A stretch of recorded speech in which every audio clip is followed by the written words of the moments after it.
I look at three major forces that are happening now, haven't happened in our lifetimes, but have happened many times in history.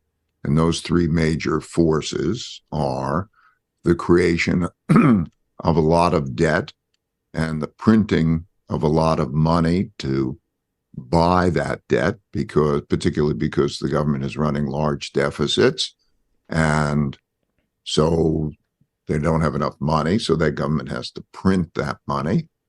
So that creation of all of that debt and its financial implications and its economic implications is one force.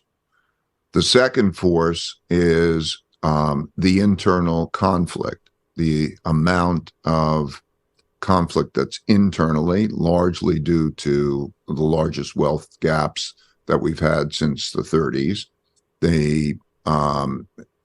And that produces populism of the left and the right, particularly when there are financial difficulties. The third force is the rising power, the challenging the existing power, largely in the form of China and to some extent Russia.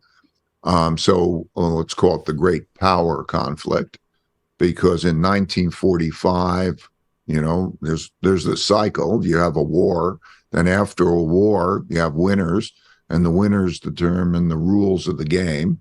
And then there's this evolution of others becoming more competitive, and then you have a conflict again for who's in control. So we have that dynamic taking place. So those three influences, the financial, the internal conflict, external conflict influences, are having a dominant influence.